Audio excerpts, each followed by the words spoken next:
бәріне сәлем достар, бір Санчо, бүгінгі тақырып достар. Яғни бұл вирус туралы кейбір қазақтар білетін шығар енді. Андай TikToktан рекомендациядан шығатын бір вирус, сондай Бонзи деген вирус. Оның түрі пайда осындай. Горилла. Достар, енді кешіріңіздер, көп болды.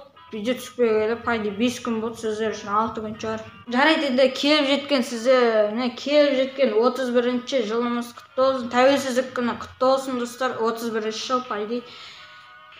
Сондықтан бүгінше қазақ болуды шештім. Жарайды, енді достар, бастайық.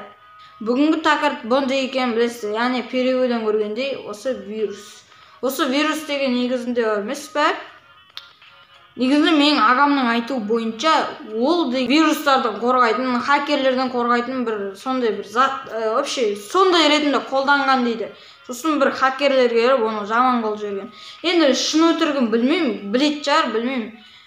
Ол қазір дейтін мысалы емес пе, ол дейтін мысалы телефонда да компьютерде болады. Компьютерде көбінесе болады, себебі мысалы тағы бір ойында жазасың ғой, Майнкрафт, GTA дейтіндер, соны басып қалатын болсаң, салам алейкум деп Бонзи түседі ғой.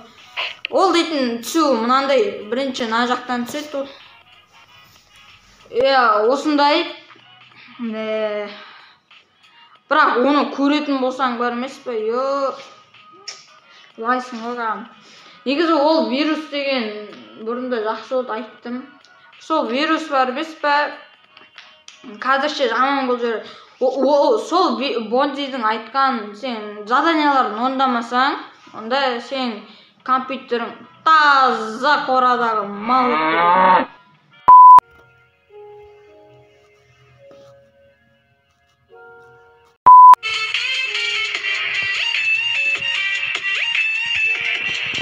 Себебі ол дейтін бар емес пе? Бірінші сөздер айтады. Добро пожаловать, я Бонзи. Вообще, здравствуйте, я Бонзи. И мы бір-бәле сөйтіп айтады. Сосын кішкене 30 секунд, 1 минуттай өткен соң, сенің оның заданиясын орындамасаң, саған компьютеріңе плотно айырады ол сенің компьютеріңді. Сосын вообще салмай қаласың. Көмектесе алмаймын. Көп біле бермеймін. Енді Бонзи туралы бірдеме білдіңіздер деп ойлаймын. Жарайды онда достар, бір вирус туралы ақпарат білсеңіздер, бірдеме түсіндірсем, лайк басып комментарий жазыңыздар. Жарайды онда достар, давайте пау.